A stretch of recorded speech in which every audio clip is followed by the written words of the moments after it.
样的咳嗽的状况，你就不要让自己的咳嗽带在你的生活中困扰你，哈。你哪没有让它赶快好？咳嗽有几个要注意的哈，就是这里要保护好，哈，哪怕你有吃药或没有吃药，基本上我跟你讲真的，咳嗽是没有药的。哈，一句话讲吼，水电的行来俩老，医生惊地少，听过没有？医生惊地少，为什么？咳嗽很难断根，如果你没保护好，你就是吃了药。很难断根，原因是什么？你这里太脆弱了，太脆弱了。好，有很多人咳嗽，然后咳了1个月还没好，是我仔细一看就知道他这里都没有保护，包括睡觉哦，都要放一件薄薄的棉质的衣服放在这里才可以睡觉，你就不会咳嗽。好，包括睡觉哦，包括骑车哦，不可以这样子骑车哦，保护好，围的密密的才可以骑车。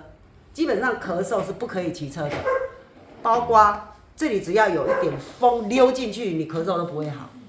所以咳嗽想要让它凉，不是说它难治，是因为人们没有这个概念，不会保护好，没有把它保护好，就不会断根。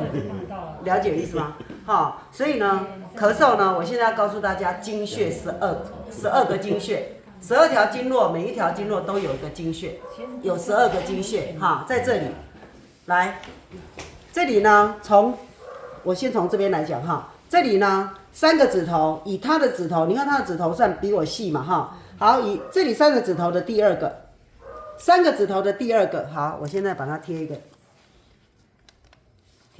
这里第1个、第2个，以他的指头，第1个是太渊，第2个经渠。第3个列缺，好，这个叫做经穴。好，再来，这里呢有一个神门、阴系、通理、灵道，所以这里有3指，第3个哈，这里是经穴。好，你看哦，高低是这样哦。好，这里有一点太低了一点，因为这个贴纸很细。好，这里第2指，这里是第3指，还有个肩矢穴，第4指。第4指肩矢哈，这里也是咳嗽穴。假如咳得很厉害，咳很久了还没好，赶快做这个动作，不是贴纸哦，知道吗？贴纸针哦，能贴纸哦，了解吗？你咳嗽不要贴这个纸哦，好，你去文具行买纸来贴哦，不是哦哈，好，这就很好笑了哈，贴纸针刺激穴位。好，来，再来，当你把这样子撑开，你看吗？撑开是不是有个大拇指延伸下来这个洞？有没有？这里有个凹洞。好，这里叫做阳溪。阳溪，这里贴一根针。好，再来阳谷。好，撑开，一样撑开。来，你看哦，这个有没有？这个叫做小指延伸上来，手掌跟这个手的交界处，哈，这里叫阳谷。好，再来三焦经的，这里叫支沟，1个、2个、3个，这叫经穴。哈，来这边1个、2个、3个，这叫经穴。好，一只手6个经穴，就6条经络；2只手就12个经穴，再加上脚就24个经穴，就是一对的意思。12个经穴一对就24个。哈，来换脚，来换脚。脚要脱掉吗？好，脱掉。这更好找，你知道它都在脚踝。好，第一个，你先找到解析。好，你看哦，这个脚踝的这个转弯有没有？这个，哇，卡盘的转弯处，这个就是解析。好，它是经穴。找到解析之后，你就往内找。好，往内哦。好，再往内。你看哦，大拇指延伸下来，这里有一条筋较碰，有没有看到？解析是不是拉落去？这条是不是较碰？然后沿着那个内侧，对不对？这个较碰，这个就是中风，它连在一起哦。这个贴纸是因为小，假如是用磁针的话，它就会相重叠。针不重叠，可是贴纸会重叠，这样了解吗？好，这边就是商丘。哈，贴纸会重叠，贴纸如果持针比较大的就会重叠，商丘。来，再来复溜。复溜怎么找呢？这一个脚踝骨上面，脚踝骨，你的手放在脚踝骨上，3指，而且这个洞要在这个骨头的后面。有没有这一根胫骨？这一根是胫骨，胫骨来到这里，这里凹肚，这里叫复溜哈。这里呢是肾经的经穴。再来，昆仑这个脚踝骨正后方，昆仑经穴4指哈，这叫阳府，胆经的经穴。这样子一对，这样一对，如果有咳嗽咳很厉害，然后呢？做完之后，把它用那个放血片，这个地方烧伤刺一下，放血片就刺这里就好，哈，指甲边哈90度，指甲边90度就这样刺一下，它马上晚上就不咳了，晚上马上就不咳了，好，贴完之后马上就不咳了，当天就不咳了，哈，假如他已经咳了1、2个月，已经变百日咳，然后偶尔就咳一下，偶尔就咳，晚上就这样，就是没有办法断根，一过敏就咳起来。这个时候要检查他的背部，好，他的背部呢，督脉用拍打的，拍打跟刮痧效果是不一样的。刮痧属于急性的，急症要用刮痧，哈，什么叫急性的？比如说中暑了，头痛，好，现在。马上就觉得头晕、头痛，然后冰小小丢，然后真的吃不下，实在觉得好像天气的那个冷热不合，马上刮痧。这个时候拍打就效果比较差，要马上刮痧，刮完痧马上舒服，就要喝水。那如果是慢性的慢性病，就要引痧、拍打。哈，慢性的意思就是说。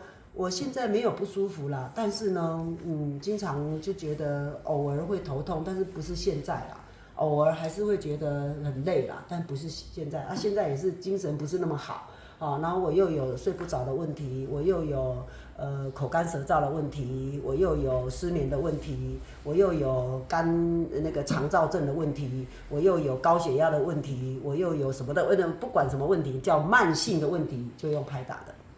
好，拍打才能够针对慢性的问题做一个缓解。那就像咳嗽已经成为百日咳，成为慢性的过敏咳，那背后一定有问题。好，每咳一声，我们每久一次，每咳一声，你的肺末系血管就会断裂一小根。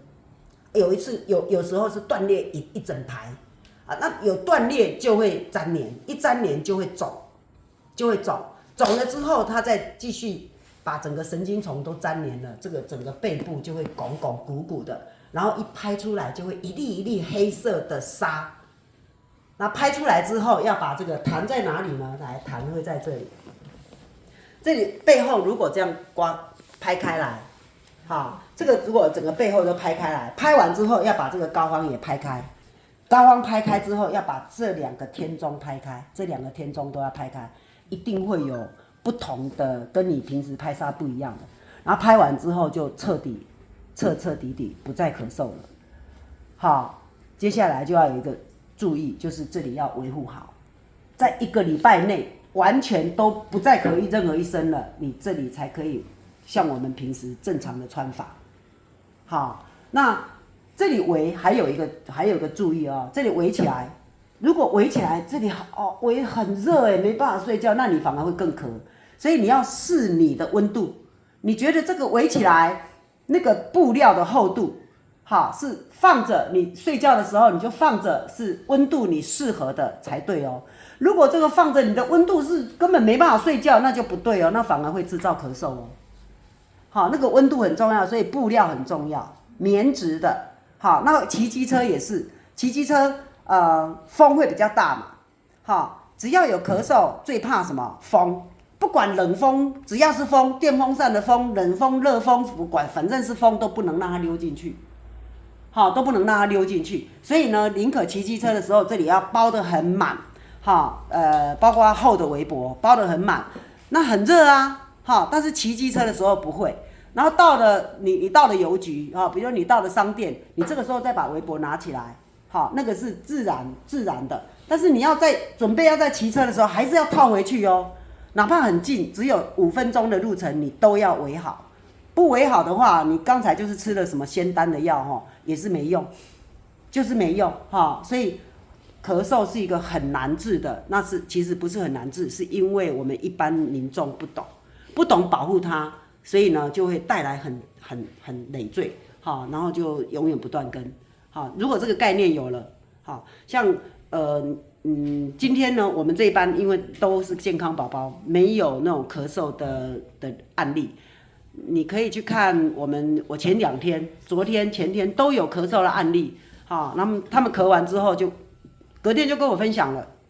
今天早上我又收到分享，老师谢谢你，我没有再咳了，好，没有再咳了。我给你们看一下，你看这个人咳多严重，你们去看今天我 po 出来的影片，我连帮他在拍都一直咳哦，他一进教室就一直咳不停啊，咳不停。我昨天就把他当做 model 哈，然后今天早上啊一起床就说老师，我昨天一觉到天亮没有再咳了。